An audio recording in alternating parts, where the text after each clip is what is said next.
Revolusi Prancis bukanlah sebuah peristiwa yang lahir tiba-tiba. Ia adalah ledakan yang lama disiapkan. Sebuah gunung berapi yang diam-diam mengumpulkan magma di bawah permukaan.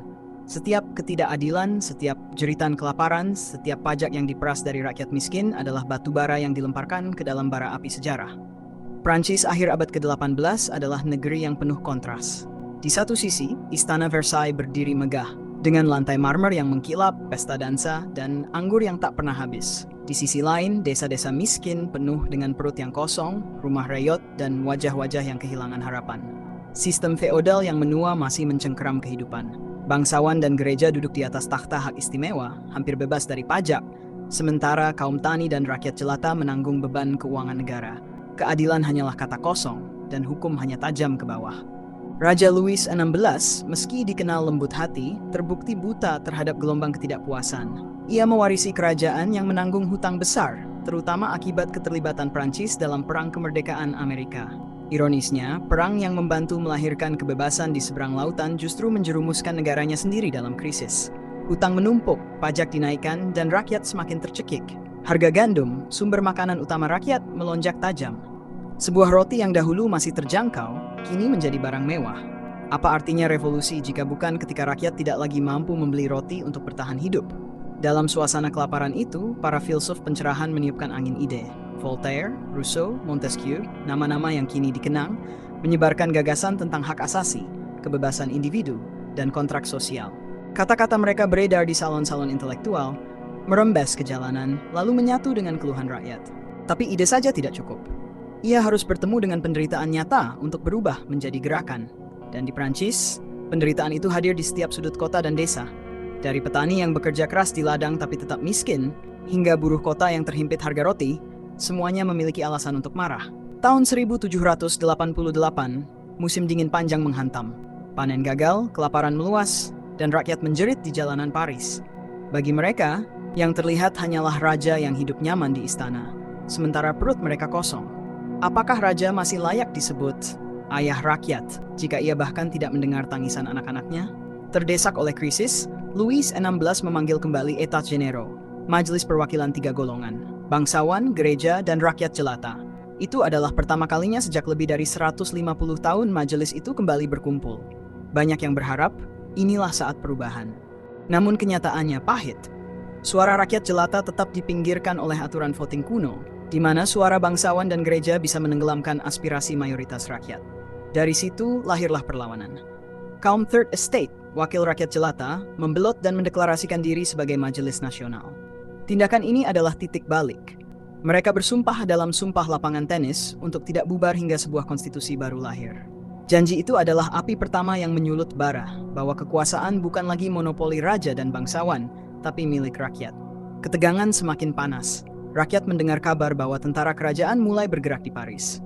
Kecurigaan muncul. Apakah raja berencana menumpas gerakan rakyat dengan kekerasan? Ketakutan bercampur amarah melahirkan satu keputusan, melawan sebelum dilawan. Paris mendidih. Massa berkumpul meneriakkan kebebasan sambil mencari senjata untuk membela diri. Dan ketika senjata tidak ditemukan, mata mereka tertuju pada sebuah bangunan kokoh yang menjulang, Bastille. Bastille adalah penjara tua, simbol mutlak dari tirani kerajaan. Meski isinya hanya beberapa tahanan, bagi rakyat ia adalah monumen penindasan. Menghancurkannya berarti menghancurkan bayang-bayang rezim lama. Tanggal 14 Juli 1789, ribuan rakyat berbondong-bondong mengepung Bastille. Mereka datang bukan hanya dengan senjata seadanya, tapi dengan keyakinan bahwa inilah momen sejarah. Bentrokan pun pecah, tembakan terdengar, darah tertumpah di jalanan Paris. Setelah pertempuran singkat tapi brutal, Bastille jatuh. Kepalanya komandan penjara dipenggal, lalu diarak keliling kota. Bagi rakyat itu bukan sekadar kemenangan, tapi tanda bahwa mereka bisa menumbangkan simbol kekuasaan yang selama ini dianggap tak tergoyahkan. Louis XVI terkejut mendengar kabar kejatuhan Bastille. Ada yang berkata, ketika raja bertanya, apakah ini sebuah pemberontakan? Seorang penasihat menjawab, bukan, yang mulia. Ini adalah sebuah revolusi. Namun kemenangan di Bastille hanyalah awal. Di balik euforia kebebasan, jalan panjang penuh darah dan konflik telah menunggu. Rakyat yang berteriak liberté, égalité, fraternité belum tahu bahwa perjalanan menuju kebebasan akan penuh pengkhianatan dan pengorbanan. Pertanyaan itu pun menggema. Apakah revolusi ini benar-benar akan membawa keadilan, ataukah hanya membuka pintu bagi tirani dengan wajah baru? Waktu saja yang bisa menjawab.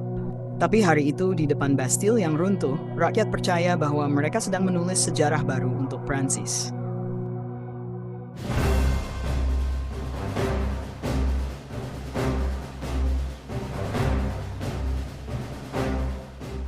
Bastille telah runtuh, tapi perjalanan revolusi baru saja dimulai. Kemenangan rakyat Paris membakar semangat di seluruh negeri. Desa-desa dan kota-kota lain pun bergolak, menyerang simbol feodalisme, membakar arsip pajak, dan menuntut kebebasan. Prancis lama yang berabad-abad berdiri di atas ketidakadilan mulai retak dari dalam. Majelis Nasional yang lahir dari pembangkangan kaum Third Estate kini merasa punya kekuatan.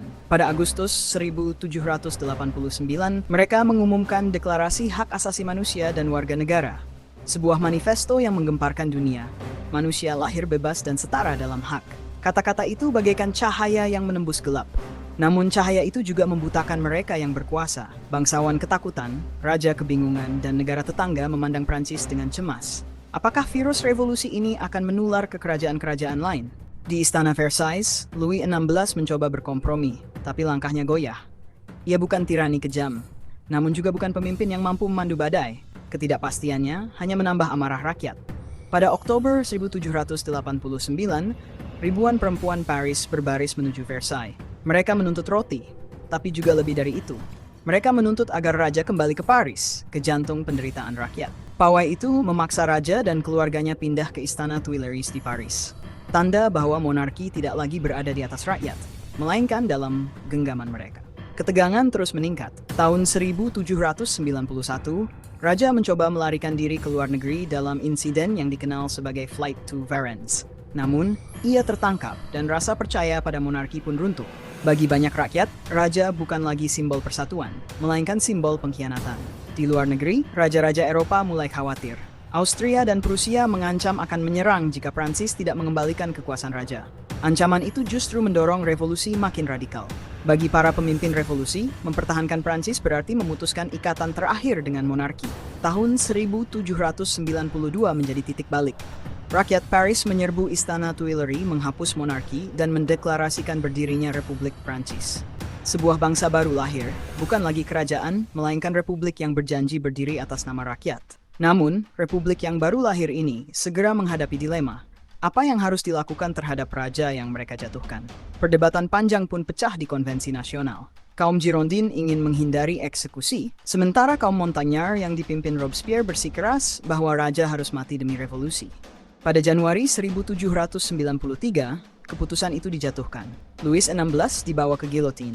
Dengan sekali tarikan pisau, sebuah dinasti berusia ratusan tahun berakhir. Kepala raja yang terpisah dari tubuhnya menggetarkan Eropa. Dunia melihat, revolusi Prancis bukan lagi sekadar reformasi, tapi pemutusan total dengan masa lalu.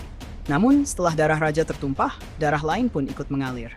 Perang melawan koalisi Eropa pecah, pemberontakan meledak di dalam negeri, dan kekacauan merajalela. Di tengah situasi genting itu, muncul keyakinan bahwa republik hanya bisa diselamatkan dengan tangan besi. Dari sinilah lahir Komite Keamanan Publik, dengan Maximilien Robespierre sebagai tokoh utamanya.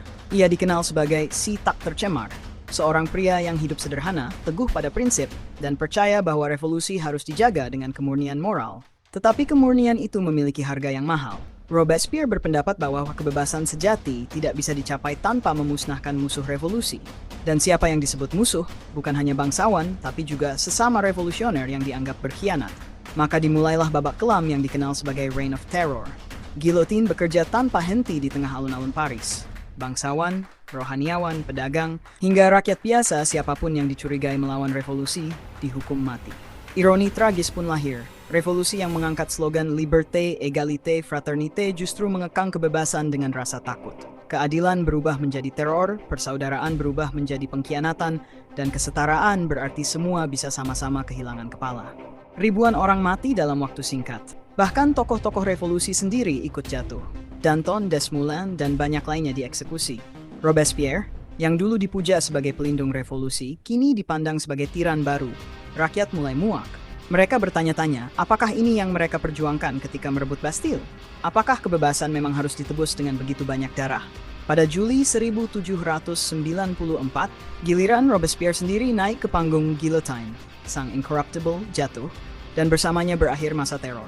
Rakyat lega, tapi juga hampa. Revolusi telah menelan anak-anaknya sendiri. Dari reruntuhan itu, Prancis berdiri dengan wajah baru, republik yang penuh luka, tapi juga penuh pelajaran. Kebebasan bukanlah hadiah instan, melainkan jalan panjang yang dipenuhi pengkhianatan, pertarungan, dan korban jiwa. Pertanyaan terakhir pun menggema.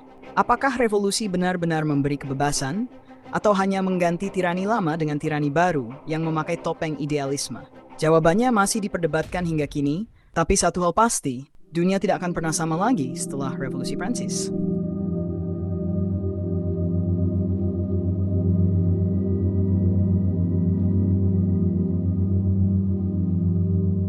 Revolusi Prancis adalah bukti bahwa sejarah tidak pernah lahir dari ruang hampa, melainkan dari jeritan rakyat yang terlalu lama dipaksa diam.